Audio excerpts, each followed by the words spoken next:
हमारे कांग्रेस का young leader था, यूं बहुत हाउस होल्ड नेम है आज भी। उड़ीसा जब एयरपोर्ट पे पहुंचा तो 1000 आदमी था, लड़के। तो कहा सर पैदल चलना है क्योंकि सारे पेड़ जो हैं, शहर पानी में है और सारे पेड़ सड़कों पर, तो ये 10-12 किलोमीटर पैदल चलना। चले हम। तो सबसे बड़ा काम क्या था पहला, और मिनिस्टर कोई नहीं, चीफ मिनिस्टर भाग गए थे, मिनिस्टर भाग गए थे, कोई एडमिनिस्ट्रेशन, कोई दुकानें तोड़कर मैंने उनकी लिस्ट बनाई पुलिस की मदद से कि उनको पैसे देंगे। बात हमने हथियार लिए जंगल काटने के 3 रातें और 3 दिन। और अटल जी से जाते ही मैंने फोन पे संपर्क किया, अटल जी प्राइम मिनिस्टर, कि ये स्थिति है और हम सड़क तैयार करेंगे, तब आप आइए ताकि हम वहां समंदर तक पहुंच जाएं। 3 रात और 3 दिन हम तकरीबन 1000 लड़के यूथ कांग्रेस के मैंने लगाए काटने में और सड़क। फिर पीएम को फोन किया, फिर वो हेलीकॉप्टर से आए, फिर उनसे राशन मंगाया, फिर उसके बाद मैंने सोनिया गांधी जी को कहा। तो और वहां मैं रोया जब मैंने लाशें देखी, सैकड़ों लाशें तैर रही थी जब हम समंदर के किनारे तक पहुंचे, वहां मैं चिल्ला के रोया। वो 4थी दफा था। और 5वीं दफा जिसका उल्लेख माननीय प्रधानमंत्री जी ने किया और वो भावुक हुए। मैं 2005 में जब चीफ मिनिस्टर बना नवंबर में, और मई में जब दरबार कश्मीर में खुला, तो मेरा स्वागत गुजरात के मेरे भाइयों और बहनों की कुर्बानी से हुआ। मैं अभी 2 ही दिन पहले पहुंचा था, तो वहां स्वागत करने का मिलिटेंट का यही तरीका था कि आप हत्या करो गरीबों की, तो वही स्वागत होता। उसका मतलब था कि हम हैं, इस गलतफहमी में न रहना। निषाद बाग जो कि राजभवन के साथ, वहां बस से उस पर लिखा था गुजरात की बस, उसमें हमारे तकरीबन 40-50 गुजरात के हमारे भाई बहनें टूरिस्ट, उस पे उन्होंने ग्रेनेड लगाया और मेरे ख्याल में दर्जन से ज्यादा लोग वहीं हताहत हो गए और कई जख्मी हो गए।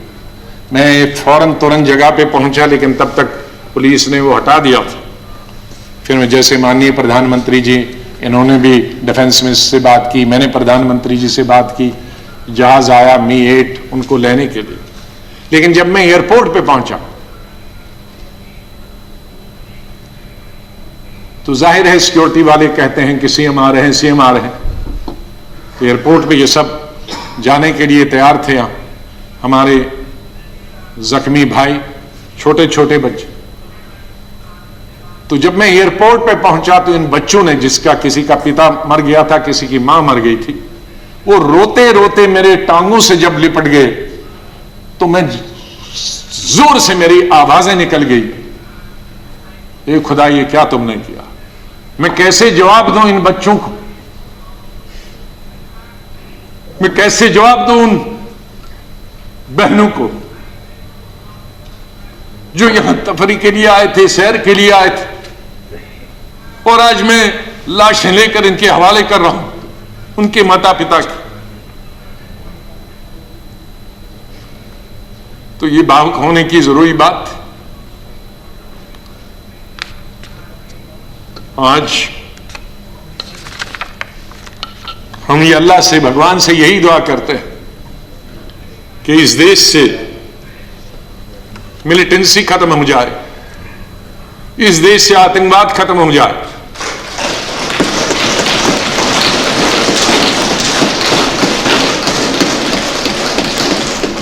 हजारों हमारे सिक्योरिटी फोर्सेस के, आर्मी के, पैरामिलिट्री फोर्सेस के, पुलिस के जवान मारे गए, सिविलियन कई क्रॉस फायरिंग में मारे गए, हजारों हमारी बेटियां और माएं आज बेवा, शायद उनका पति किसी का मिलिटेंट भी, कईयों के मिलिटेंट होंगे, कई क्रॉस फायरिंग में मारे गए, लेकिन उसमें उनके बच्चों का क्या कसूर, उसके उनकी बेवाओं का क्या कसूर। वो भी हजारों की तादाद में। ये मिलिटेंसी जब खत्म हो जाएगी तो उनके बच्चे, उन बेवाओं उनको भी रोजगार मिलेगा, वो भी इंसानों की जिंदगी बसर करेंगे। इसके लिए हमने सबने प्रयास करना, सरकार ने, विपक्ष में, और कोई हल निकालना है ऐसा कि हमारे कश्मीर के हालात ठीक हो जाएं। मैं इससे पहले कि कुछ अशार बोलूं, पहले मैंने अपनी फौजियों के नाम बताया था, लेकिन ये शेर मैं बोलना चाहता हूं मेरे कश्मीरी पंडित भाइयों और बहनों के लिए। जब मैं कश्मीर में पढ़ता था तो सबसे ज्यादा वोट में यूनिवर्सिटी में जब जीत के आता था तो कश्मीरी पंडित मेरे सबसे ज्यादा लड़के लड़कियां वोट देते थे। बहुत सारे लोगों को मालूम नहीं कि कश्मीर में लड़कियां हिंदुस्तान के मुकाबले में सबसे ज्यादा, जम्मू में नहीं, कश्मीर, जिसको कि मैं एमएससी कर रहा था तो साइंस में तकरीबन 50% लड़कियां होती थी और आर्ट्स में 90%। तो ओवरऑल ज्यादा लड़कियां पोस्ट ग्रेजुएशन पढ़ती थी। तो मैं जब यूनिवर्सिटी का इलेक्शन लड़ता था तो हमारे कश्मीरी पंडित लड़के हुई या लड़कियां, सबसे ज्यादा वोट मुझे 100% मिलते थे। मैं 99 भी नहीं कहूं। दोस्त हैं आज वो बिखरे हुए, मुझे बहुत अफसोस होता है जब मैं उनसे मिलता अपने क्लासमेट्स। ये उन कश्मीरी मेरे भाई पंडितों के नाम जिनके जो घर से बेकार हो गए, उन कश्मीरी बेवाओं के जो बेवाएं हुई हैं और बच्चे हुए और जो वहां से बिछड़ गए, उनके लिए शेर अर्ज करता हूं। गुजर गया, और ये हमारा जो आज मुद्दत खत्म हुई इसके लिए भी कह सकता हूं, गुजर गया वो जो छोटा सा एक फसाना था, गुजर गया वो जो छोटा सा एक फसाना था, फूल थे, चमन था, आशियाना था। गुजर गया वो जो छोटा सा एक फसाना था, फूल थे, चमन थे, था, आशियाना था। न पूछ उजड़े नशे मन की दास्ता, घोंसला उजड़ गया। न पूछ उजड़े नशे मन की दास्ता, न पूछ थे 4 तिनके मगर नाम आशियाना तो था। तो हम उस आशियाने को, आप दोनों यहां बैठे हैं, उसको फिर आशियाना बनाए जो इस वक्त उजड़ा हुआ है, उसके लिए हम सबको प्रयास करना। और मुझे, जैसे मैंने बताया, बहुत काम कर चुके हैं, सेवा कर चुके हैं, आशीर्वाद सबका मिला है। मैं यही कहूंगा, दिल ना उम्मीद तो नहीं, नाकाम ही तो है। दिल ना उम्मीद तो नहीं, नाकाम ही तो है। लंबी है गम की शाम, शाम ही तो है।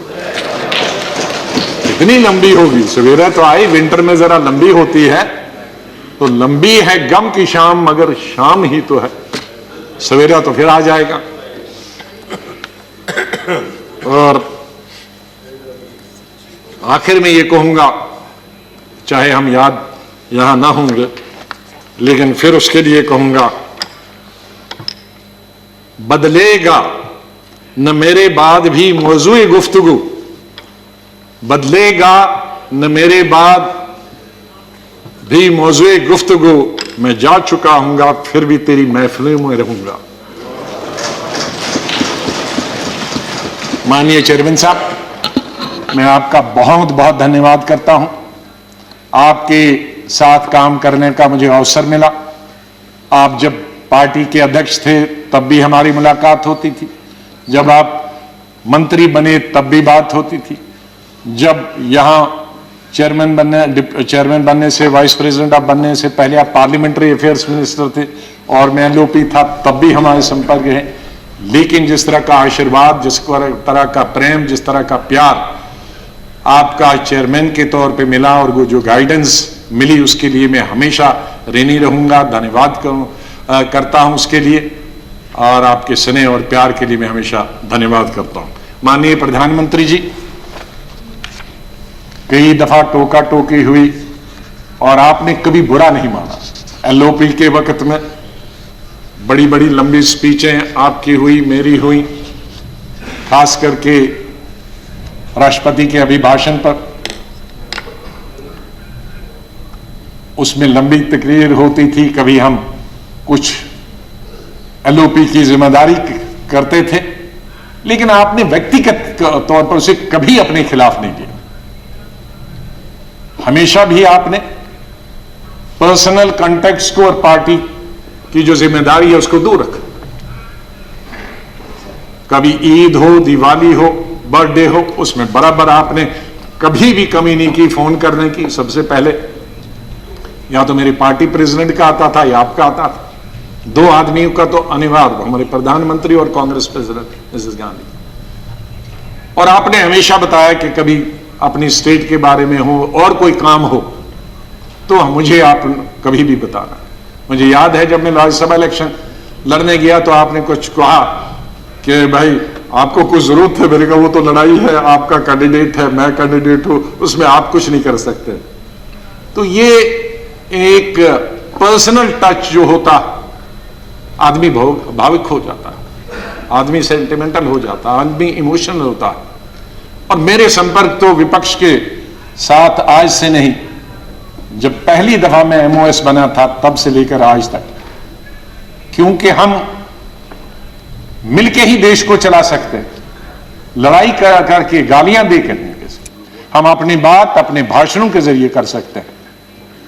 मैं आपका बहुत धन्यवाद करता हूं। मैं माननीय डिप्टी चेयरमैन साहब, मेरे यहां हम बेंचमेट रहे, वो हमेशा मुझे याद रहेगा। बहुत सिंपल आदमी है, स्ट्रेट फॉरवर्ड है। कभी कभी हम नाराज होते हैं स्ट्रेट फॉरवर्ड, लेकिन स्ट्रेट फॉरवर्ड हमेशा वो लोग नाराज होते हैं। और शरद पवार जी से लेकर और यादव जी से लेकर और सब लोग हमारे लीडरों का तो मैं बहुत ही धन्यवाद। सब लेफ्ट, राइट एंड सेंटर, नाम क्यों कि कुछ लूंगा तो बहुत सारे हमारे साथी नाराज होंगे। तो चेयरमैन साहब से लेकर और प्रधानमंत्री जी से लेकर, मैं सेक्रेटरी जनरल साहब का कैसे और सेक्रेटरीट का कैसे धन्यवाद कर सकता हूं। मुश्किल है करना, क्योंकि इनका सहयोग मिला बहुत। हमेशा हर वक्त जब भी हमने कुछ चाहा, इंफॉर्मेशन पार्लियामेंट की या कोऑर्डिनेशन के बारे में आप तक पहुंचने की बात की, तो सेक्रेटरी जनरल साहब ने और सेक्रेटरीट ने हमने हमेशा हमारी मदद की है। और आखिर इस शेर से मैं आपसे विदाई लेता हूं और इंशाल्लाह हम मिलते रहेंगे, चाहे यहां नहीं मिले लेकिन आगे एक दूसरे के पास आ जा सकते हैं। नहीं आएगी, मैं आप लोगों से बोल, नहीं आएगी याद तो बरसों नहीं आएगी, मगर जब याद आओगे तो बहुत याद आओगे। धन्यवाद गुलाम नबी जी।